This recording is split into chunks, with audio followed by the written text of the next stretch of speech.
আসসালামু আলাইকুম রাহমাতুল্লাহ। কেমন আছো সবাই? আশা করি অনেক ভালো আছো। আজকে হচ্ছে এসএসসি ২০২৪ দের জন্য ইংলিশ সেকেন্ড পেপারের আজকের লেকচার হচ্ছে 12 আর টপিক হচ্ছে মডিফায়ার।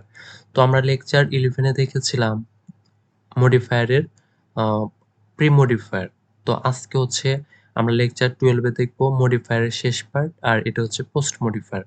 তো পোস্ট মডিফায়ার তোমরা যারা প্রি-মডিফায়ার লেকচার 11 দেখো নাই তারা অবশ্যই প্লেলিস্টে গিয়ে এসএসসি ২০২৪ এই প্লেলিস্টে গিয়ে সমস্ত ক্লাসগুলো দেখে নাও। তো আজকে আমরা শুরু করছি লেকচার 12 পোস্ট মডিফায়ার। তো পোস্ট মডিফায়ার একদমই ৫ টা রুল দেখব আমরা। তো চলো আমরা শুরু করি। তো আমরা লেকচার 11 এ শেষ করেছিলাম রুল নাম্বার 9 পর্যন্ত। আর আমরা আজকে লেকচার 12 এ দেখব রুল নাম্বার 10 থেকে শুরু করব। আজকে হচ্ছে পোস্ট মডিফায়ার এর উপর। Rule number 10 infinitive as post modifier. Infinitive as post modifier. Infinitive আসলে ইনফিনিটিভ কি? আমরা সবাই জানি ইনফিনিটিভ হচ্ছে 2 প্লাস ভার্ব অন কে বলা হয় ইনফিনিটিভ। 2 প্লাস ভার্ব অন কে বলা হয় ইনফিনিটিভ। আমরা এক্সাম্পল দেখি। I took a determination dash use an infinitive to post modify the verb the examination। তাহলে যখন ব্র্যাকেটে ক্লু দেওয়া থাকবে use an infinitive to post modify the verb, তখন আমাদের মনে রাখতে হবে যে যখনই অ্যান ইনফিনিটিভ থাকবে তখন আমাদের মনে রাখতে হবে অবশ্যই ফিল ইন দ্য গ্যাপে টু প্লাস ভার্ব অন যুক্ত কোনো কিছু অ্যান্সার করতে হবে। তো এটাই মনে রাখতে হবে যে ইনফিনিটিভ থাকলেই যখন থাকবে ইউজ অ্যান ইনফিনিটিভ তখন আমরা বসাবো টু প্লাস ভার্ব অন যুক্ত কোনো কিছু। যেমন আই টুক এ ডিটারমিনেশন, আমি একটি দৃঢ় সংকল্প নিয়েছিলাম দ্য এক্সামিনেশন, পরীক্ষায়। আমি পরীক্ষার দৃঢ় সংকল্প নিয়েছিলাম। আমরা অ্যান্সার করতে পারি টু পাস, মানে আমি পরীক্ষায় পাস করার জন্য দৃঢ় সংকল্প নিয়েছিলাম। পাস হচ্ছে মানে অতিক্রম করা বা পাস করা। এই ক্ষেত্রে আমরা পাস হচ্ছে ভার্বের বেস ফর্ম। আর যেহেতু বলেছে অ্যান ইনফিনিটিভ তাহলে অবশ্যই আমাদের একটি ইনফিনিটিভ অ্যান্সার করতে হবে। তাহলে এখানে হবে টু প্লাস ভার্ব অন। তাহলে আমরা সেদিক থেকে অ্যান্সার করেছি টু পাস। টু পাস মানে I took A determination two pass the examination. আরেকটা এক্সাম্পল হচ্ছে I want dash use an infinitive to post modify the verb to college। যখন ড্যাশে থাকবে, যখন ব্র্যাকেটে লেখা থাকবে use an infinitive to post modify the verb, তখন আমরা বসাবো টু প্লাস ভার্ব অন যুক্ত কিছু একটা অ্যান্সার করব। তাহলে I want টু কলেজ, আমি কলেজে চাই, কি চাই? যেতে, টু গো। তাহলে অ্যান্সার করলাম I want to go to college. I want to go to college, আমি কলেজে যেতে চাই। ইউজ অ্যান্ড ইনফিনিটিভ থাকলে আমরা টু প্লাস ভার্ব অন যুক্ত একটি শব্দ চয়ন করে আমরা অ্যান্সার করব। Rule number 11। রুল নাম্বার 11 হচ্ছে present participle as post modifier. Present participle as post modifier. আর প্রথমে আমরা প্রেজেন্ট পার্টিসিপলটা জেনে নেই। আসলে প্রেজেন্ট পার্টিসিপল বলতে কি বুঝি? প্রেজেন্ট পার্টিসিপল হচ্ছে ভার্ব অন প্লাস আইএনজি থাকলে সেটা হচ্ছে প্রেজেন্ট পার্টিসিপল, আর যেটি কাজ করবে অ্যাডজেক্টিভের মতো। প্রেজেন্ট পার্টিসিপল বলতে বুঝি ভার্ব অন মানে ভার্বের বেস ফর্ম, যেমন গো হচ্ছে একটি ভার্বের বেস ফর্ম। এই ভার্বের বেস ফর্মের সাথে যখন আইএনজি যুক্ত করা হয় তখন সেটা হয়ে যায় হচ্ছে প্রেজেন্ট পার্টিসিপল, আর যেটা কাজ করে হচ্ছে অ্যাডজেক্টিভের মতো। তাহলে প্রেজেন্ট পার্টিসিপল হচ্ছে ভার্ব অন এর সাথে আইএনজি, যেমন গোয়িং, ডুইং। এটা হচ্ছে ডু হচ্ছে ভার্ব আইএনজি যুক্ত হলে সেটি প্রেজেন্ট পার্টিসিপল। আমরা এক্সাম্পল দেখি। They watched the train dash use a present participle to post modify the verb the station. তাহলে যখন ব্র্যাকেটে লেখা থাকবে use a present participle to post modify the verb, তখন আমরা ব্যবহার করব হচ্ছে একটি প্রেজেন্ট পার্টিসিপল।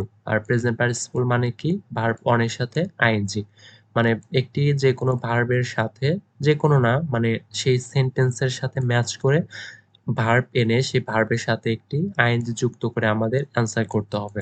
যেমন দে ওয়াচড দ্য ট্রেন, তারা ট্রেনটি দেখেছিল। দ্য স্টেশন মানে স্টেশনে। তাহলে আমরা অ্যান্সার করতে পারি তারা ট্রেনটি স্টেশন ছাড়তে দেখেছিল, লিভিং। স্টেশনটা ছাড়তে বা ত্যাগ করতে দেখেছিল। এই ক্ষেত্রে আমরা বলতে পারি লিভ মানে ত্যাগ করা। এই ভার্বের সাথে আমরা আইএনজি যুক্ত করে অ্যান্সার করলাম হচ্ছে লিভিং। যেহেতু বলা আছে আমাদের ক্লু দেওয়া আছে use a present participle to post modify the verb. তাহলে যখনই এই ক্লুটা দেওয়া থাকবে আমরা সেখানে ভার্বের সাথে আইএনজি যুক্ত করে অ্যান্সার করব।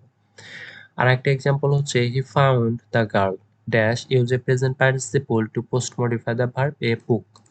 তাহলে ব্র্যাকেটে দেওয়া আছে ইউজ এ প্রেজেন্ট পার্টিসিপল, তাহলে আমরা এখানে ব্যবহার করব ভার্বের সাথে ING. He found the girl মানে সে মেয়েটিকে খুঁজছিল এ বুক একটি বই। সে একটি বই মানে একটি বই মেয়েকে খুঁজছিল।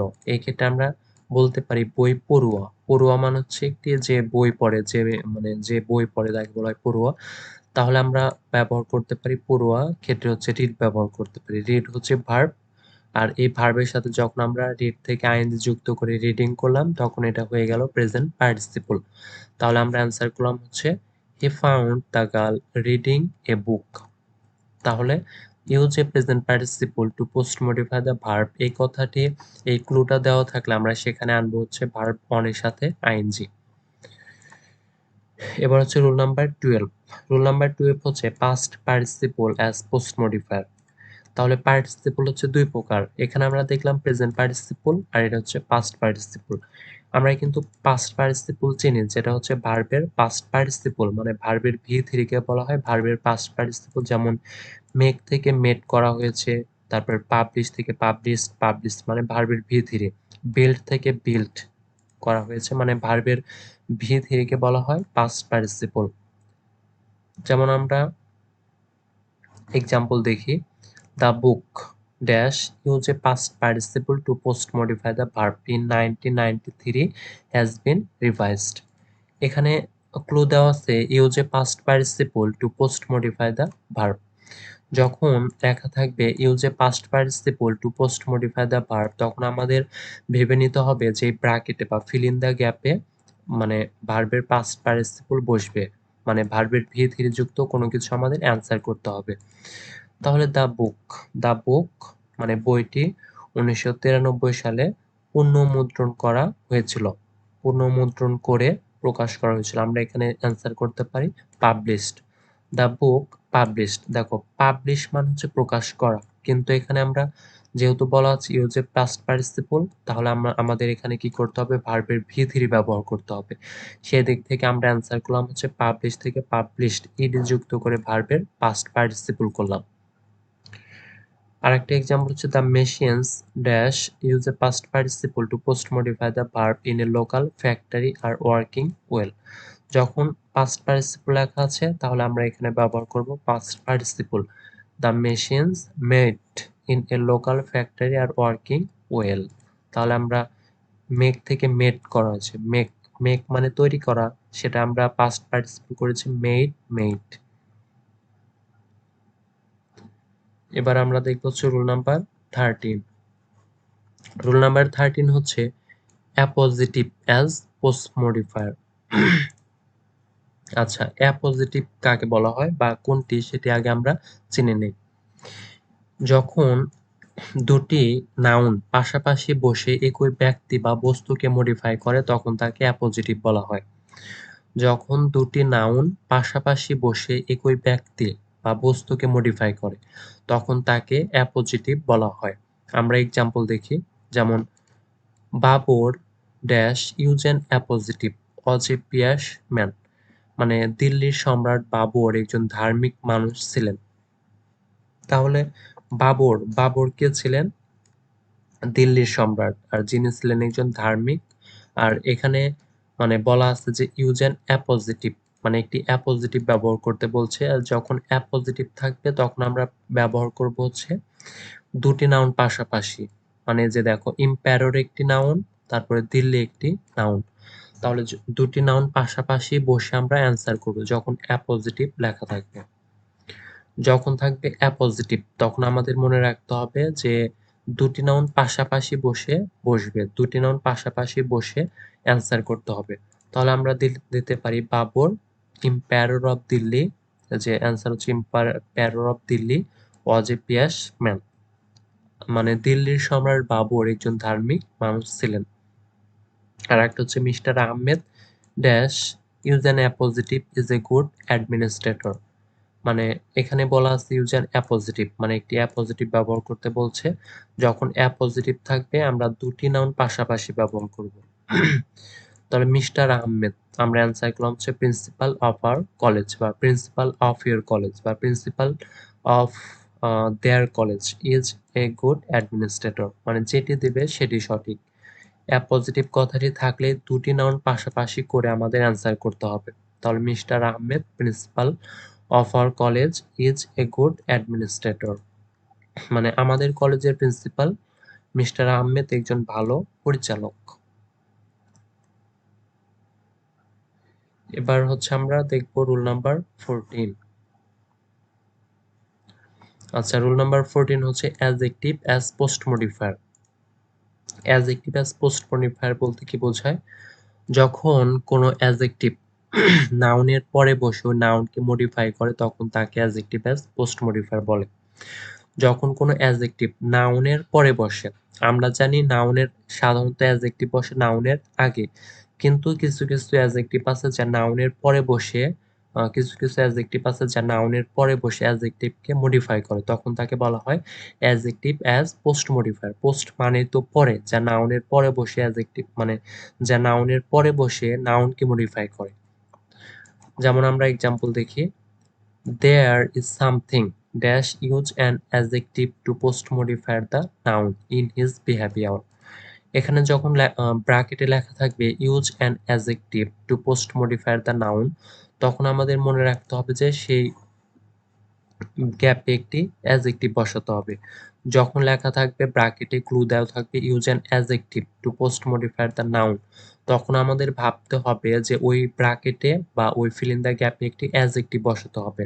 যেমন আমরা বসাতে পারি there is something abnormal in his behaviour. Behaviour হচ্ছে আচরণ, মানে তার আচরণে কিছু অস্বাভাবিক ছিল, মানে সামথিং মানে হচ্ছে কিছু, মানে দেয়ার ইজ সামথিং মানে কিছু ছিল, ইন হিজ বিহেভিয়ার মানে তার আচরণে, তাহলে তার আচরণে কিছু ছিল, মানে আমরা এখানে দিতে পারি অ্যাবনর্মাল। অ্যাবনর্মাল বা নর্মাল মানে স্বাভাবিক কিছু ছিল, অ্যাবনর্মাল দিলে অস্বাভাবিক কিছু ছিল, এরকম। মানে এখানে তাহলে যখন বলবে use an adjective to post modifier the noun, তখন আমাদের একটি অ্যাডজেক্টিভ ব্যবহার করতে হবে। আর অ্যাবনর্মাল হচ্ছে একটি অ্যাডজেক্টিভ, তার কারণ আমরা জানি যে কোনো ওয়ার্ডের শেষে যদি এল থাকে তখন তখন সেটি অ্যাডজেক্টিভ হয়ে যায়। তাহলে অ্যাবনর্মাল হচ্ছে একটি অ্যাডজেক্টিভ। আর লাস্ট রুল নাম্বার হচ্ছে রুল নাম্বার 15। আর এই রুল নাম্বার 15 এর মধ্যে দিয়ে আমাদের মডিফায়ারের ক্লাসটি শেষ হয়ে যাবে। তাহলে রুল নাম্বার হচ্ছে 15, adverb as post modifier. Adverb as post modifier কি? ভার্ব এবং নাউনের পরে বসে ভার্ব এবং নাউনের পরে বসে অ্যাডভার্বটি ভার্ব এবং নাউনকে মডিফাই করলে তাকে অ্যাডভার্ব অ্যাজ পোস্ট মডিফায়ার বলা হয়। মানে যখন মডিফায়ার ভার্ব এবং নাউনের পরে বসে ওই নাউন বা ভার্বকে মডিফাই করবে তখন তাকে বলা হয় অ্যাডভার্ব অ্যাজ পোস্ট মডিফায়ার। আমরা এক্সাম্পলের মাধ্যমে বিষয়টি ক্লিয়ার হই। যেমন এক্সাম্পল হচ্ছে the man dash post modify the noun in his brother, মানে যখন লেখা থাকে পোস্ট মডিফাই দ্য নাউন মানে সেখানে আমাদের একটি ভার্ব মানে সেখানে একটি অ্যাডভার্ব ব্যবহার করতে হবে। যখন ব্র্যাকেটে লেখা থাকবে পোস্ট মডিফাই দ্য নাউন তখন আমাদের একটি অ্যাডভার্ব ব্যবহার করতে হবে, অ্যাডভার্ব। তার কারণ নাউনকে এখানে পোস্ট মডিফায়ার হিসাবে অ্যাডভার্বটাই মানে মডিফাই করবে। আমরা এখানে বসাতে পারি দ্য ম্যান লোকটি ইন হিজ ব্রাদার মানে তার ভাইয়ের, লোকটি তার ভাইয়ের, তাহলে এখানে আমরা ব্যবহার করতে পারি বিহাইন্ড মানে তার ভাইয়ের উপরে, লোকটি ভাইয়ের উপরে মানে হয়তো কিছু চাকরির দিক দিয়ে বা অন্য দিক দিয়ে উপরে, তো আমরা ব্যবহার করতে পারি দ্য ম্যান বিহাইন্ড হচ্ছে একটি adverb, behind in his brother তার ভাইয়ের উপরে। আরেকটা example work dash post modify the verb until you are successful, মানে বিশ্রামহীনভাবে কাজ করো যতক্ষণ না তুমি সফল হও। এখানে পোস্ট মডিফাই দ্য ভার্ব মানে একটি অ্যাডভার্ব ব্যবহার করতে হবে। যখন পোস্ট মডিফাই দ্য ভার্ব থাকবে তখন আমরা সেখানে মানে এই ওয়ার্ক হচ্ছে ভার্ব, এখানে অবশ্যই একটি অ্যাডভার্ব বসবে। আর post modify the verb, post modify the noun এই কথাগুলো উল্লেখ থাকলে আমরা একটি অ্যাডভার্ব ব্যবহার করব। তাহলে এখানে মানে ওয়ার্ক কাজ করো আনটিল যতক্ষণ না তুমি ইউ আর সাকসেসফুল মানে সফল হও। তাহলে আমরা এখানে দিতে পারি বিশ্রামহীনভাবে বা লাগাতারহীনভাবে বা দীর্ঘক্ষণভাবে। আমরা দিতে পারি টায়ারলেসলি মানে বিশ্রামহীনভাবে। তাহলে আমরা দেব হচ্ছে work tirelessly until you are successful মানে বিশ্রামহীনভাবে কাজ করো যতক্ষণ না তুমি সফল হও। তো আজকের এই রুলই হচ্ছে শেষ, আমরা ক্লাসটি শেষ করব। তো আমাদেরও মানে কঠোর পরিশ্রম করতে হবে। আমাদের সফল হতে হলে, পরীক্ষায় ভালো রেজাল্ট করতে হলে আমাদের কঠোর পরিশ্রম করতে হবে। তাহলেই মহান আল্লাহ তাআলা আমাদেরকে মানে আমাদের কষ্টটা সার্থক করে দেবেন। তো আজকের ক্লাসটি এই পর্যন্তই। তোমরা সবাই যারা এএসএসসি 2024 পরীক্ষার্থী রয়েছো তারা নিয়মিত মানে 10 থেকে 12 ঘন্টা বিশ্রামহীনভাবে পড়াশোনা করো। ইনশাআল্লাহ তোমরা সফল হবে। তো তোমরা সবাই ভালো থাকো। আর তোমাদের কোনো কিছু প্রয়োজন পড়লে আমাকে অবশ্যই কমেন্টে জানাবে। তোমরা সবাই ভালো থাকো। আসসালামু আলাইকুম।